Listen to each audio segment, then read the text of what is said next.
Tsarua is a person with a tzara'at. And we can see also Parua, and we can see also Perumim or Ferumim here, since it comes directly after a vowel. So Farua, Ferumim, Tsarua, these are all essentially passive kal participle. Okay? Think of a very well-known Hebrew word. It's also a name. It's also a word. Baruch. Baruch. Same pattern, same structure as Tsarua, Parum, or Parua. They're all passive kal participle. Okay? Baruch means blessed. Tsarua, if you will, means leopard. Okay? It's a passive kal participle. Okay? And in this case, the tsarua is a substantive. So it's a substantivized passive kal participle. It is, when we say Baruch, we can say Baruch Ata when we bless something. Okay? Then it's not substantivized, but here Tsarua is a way to refer to a person who is that person who is leopard, and refer to the leopard one, if you will. Okay, if you add that one in English, you basically do that substantivizing by adding the word one there. Okay, so Tsarua, okay, as opposed to Rosho Yefarua, Begadav Yu Ferumim. These are passive participles, but they are not substantivized. Okay, they describe the situation of the current situation of these clothing is that they are torn apart.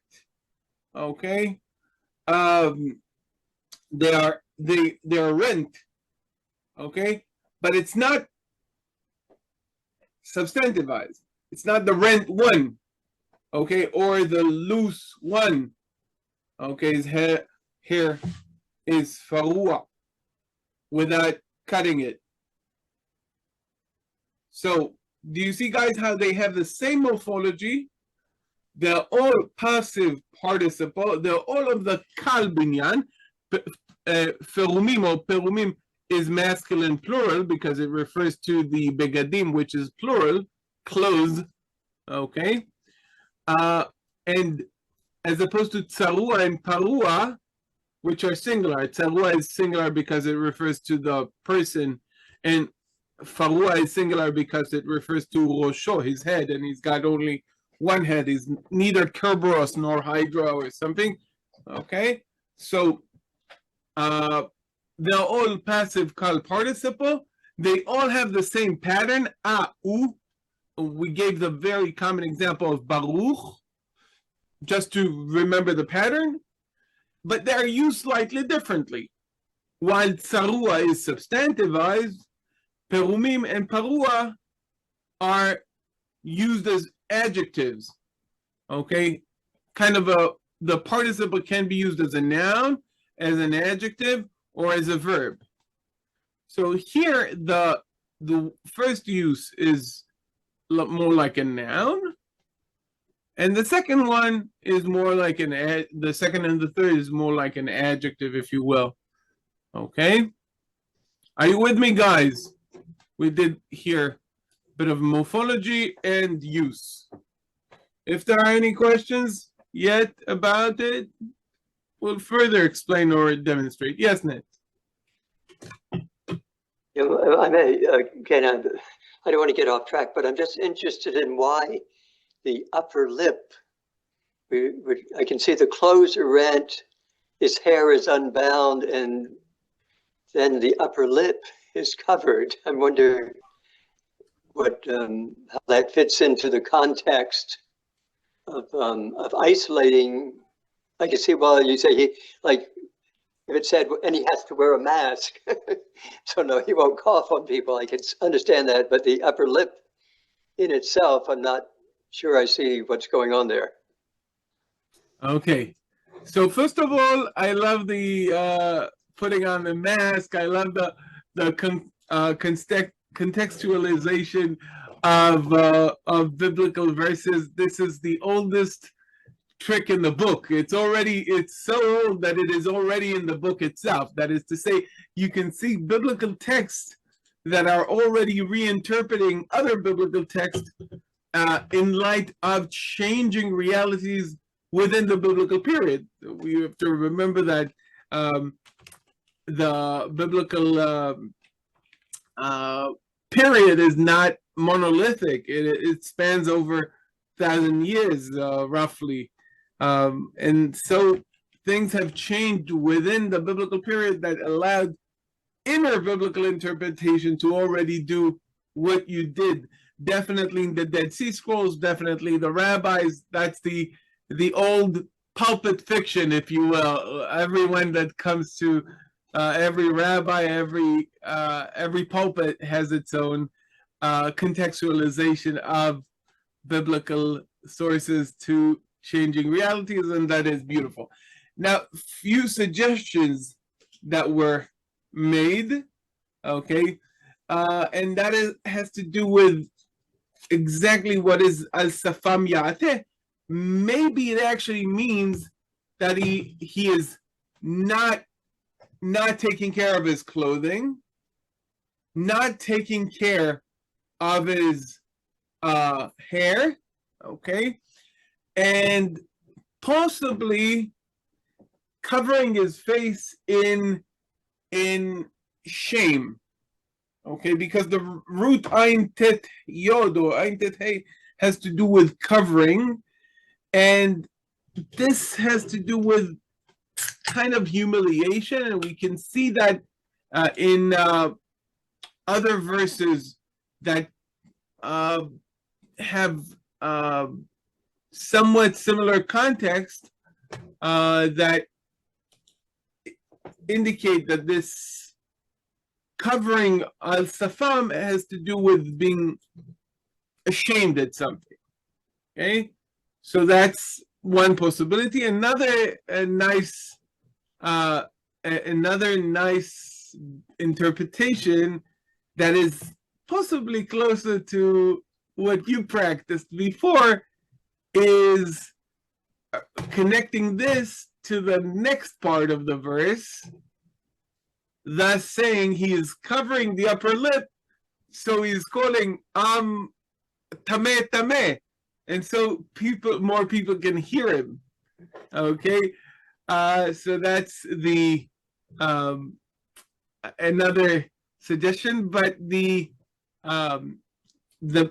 biblical more obvious context is some kind of shame.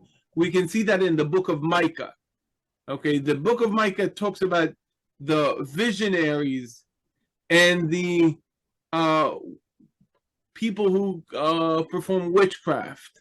And they all are going to be ashamed, and they're going to do exactly that thing. Uvoshu ha'chozim v'chaferu ha'kosemim ve'atu al safam kulam. So Micah says they will be ashamed, they will be disgraced, they're going to do this. So this is something maybe that has to do with the covering of the face because of shame or disgrace. Moreover, they're calling tameh tameh. Okay, they have to call out that they are unclean to forewarn anyone else not to be near them. So that's possibly a few answers to your question. Again, we have this a nominal sentence, tamehu. Okay, we've talked about that earlier. Negatzarat hu. It's same type of sentence. Also interesting word here is badad. Badad, this is an adverb. Okay.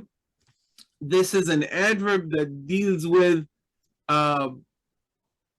solitude. Badad yeshiv. Modifying what kind of what is the way in which he sits. Okay, badad yeshiv. Yeshiv is the verb, and badad modifies the verb, adverb concerning the verb. Michutz Lamachane Moshavo. Outside the camp shall be his dwelling place. Okay. Here we can see the use of the yiktol for the language of the law. Let's clear some of the elements here. בגדיו יהיו פרומים, וראשו יהיה פרוע, ועל שפם יעטה, וטמא טמא יקרא. יטמע ישב. Okay?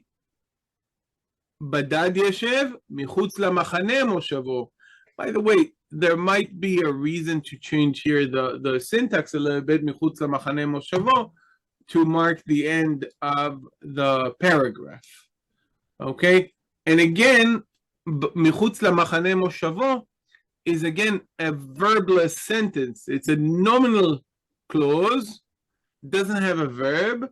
The subject is Moshavo, okay, his dwelling place, and the rema, okay, or the comment, or the predication is done here by providing the place, the new dwelling, or not necessarily new, but the dwelling place, defining the location of the subject. Okay, so the predicate or the comment or the reem, different terms for something that is somewhat similar. Again, it's more like theoretical discussions how to call these things, is based on the location of the subject. Badad yeshiv michutz lamachane moshavo, putting the location first, putting the predicate first here, might again have to do with the end of the paragraph, might also have to do with the stressing it, making it more important, even though it's not the subject. Okay, so we've talked about the diagnosis. We've talked about the fact that God is classifying that tsarua, the leopard one, as someone that has to be outside the camp and has to bear all of these recognition markers that would make him ashamed of his situation, and he has to proclaim his situation to other people. So he has to be secluded, he has to take part in his own seclusion, and he has to be marked